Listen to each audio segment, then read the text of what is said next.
అంటే నువ్వు 7 సంవత్సరాలు వదిలిపెట్టి 26 సంవత్సరాలు ఎంజాయ్ చేసి అన్ని అధికారాన్ని అనుభవించి నీ కుటుంబంలో టీడీపీకి ఒక టికెట్, నీ కుటుంబంలో టీఆర్ఎస్ నుంచి ఒక టికెట్ సంపాదించి 26 సంవత్సరాలు అధికారిగా ఉండి టీఆర్ఎస్ ప్రభుత్వంలో 7 సంవత్సరాలు కార్యదర్శిగా ఉండి ఒక్క ముఖ్యమంత్రి దగ్గర ఒక బ్యూరోక్రసీలో కార్యదర్శిగా ఉండి అంత లెవెల్లో ప్రెస్ మీట్లు పెట్టి ఎక్స్పోజ్ అయ్యేటువంటి అధికారం నీకు ఎట్లిచ్చిండు ముఖ్యమంత్రి?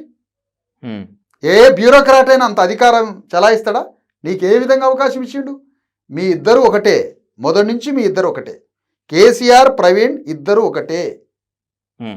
లేదంటే ఈయన రాజీనామా చేసిండు. కేసీఆర్ వదిలిన బాణమేనా? 100% వీళ్ళిద్దరు రహస్య మిత్రులు. ప్రగతి భవన్ గర్భం నుంచి పుట్టిన వ్యక్తి ఇతను. వీళ్ళిద్దరూ ఒకటే. అదే ప్రవీణ్ రాజీనామా చేస్తే ఒక ఉన్నతాధికారి, ఎంతో పెద్ద పేరు కాంట్రవర్సీ ఉన్నటువంటి అధికారి, నువ్వు రాజీనామా చేస్తే ఎంతసేపట్లో యాక్సెప్టెన్స్ అయిందో తెలుసా? 12 hours to 24 hours మధ్యలో యాక్సెప్టెన్స్ అయింది.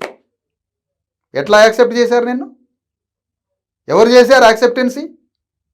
అంటే ఒకవేళ మీరన్న ఆరోపణే గనక నిజమైతే కేసీఆర్ ఆర్ఎస్ ప్రవీణ్ కుమార్ ఇద్దరు చీకటి మిత్రులో రహస్య మిత్రులో గనక అయితే ఆర్ఎస్ ప్రవీణ్ కుమార్ని చూసి లేదా ఆర్ఎస్ ప్రవీణ్ కుమార్ ప్రచారం చేస్తే దళిత బహుజనుల ఓట్లు గంపగొత్తగా పడిపోతాయా? అంత చరిష్మా ఉందా ఆయనలో? లేదు.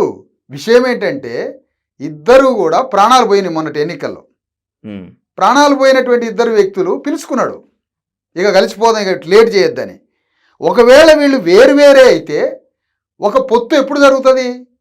నువ్వు ఆ రాజ్యానికి వ్యతిరేకంగా ఇంత యుద్ధం చేసి నువ్వు 3-4 ఏళ్ళు భావజాలంతో తెలంగాణ అంతా మాలాంటి వ్యక్తులందరినీ కలుపుకొని తెలంగాణ అంతటా మనం పర్యటించి అందరం కష్టపడి తెలంగాణలో రాజ్యం వచ్చే స్థాయికి వచ్చినప్పుడు ఇంకో 6 నెలల ఎన్నికలు అన్నప్పుడు ఏదో ఒక పార్టీతోటి పొత్తు పెట్టుకొని మనమే మెజారిటీగా రాజ్యానికి మనం రావాలి కాబట్టి 70% సింహభాగం మనం సీట్లు తీసుకొని ఒక 30% ఎవరితోటి అన్నప్పుడు రాజ్యంలోకి అప్పుడు వస్తాం. కానీ మాట తడి ఆరకముందే, నువ్వు విమర్శించిన మాటల తడి ఆరకముందే పోయి కలిసినావంటే మీరు రహస్య మిత్రులు కాదా?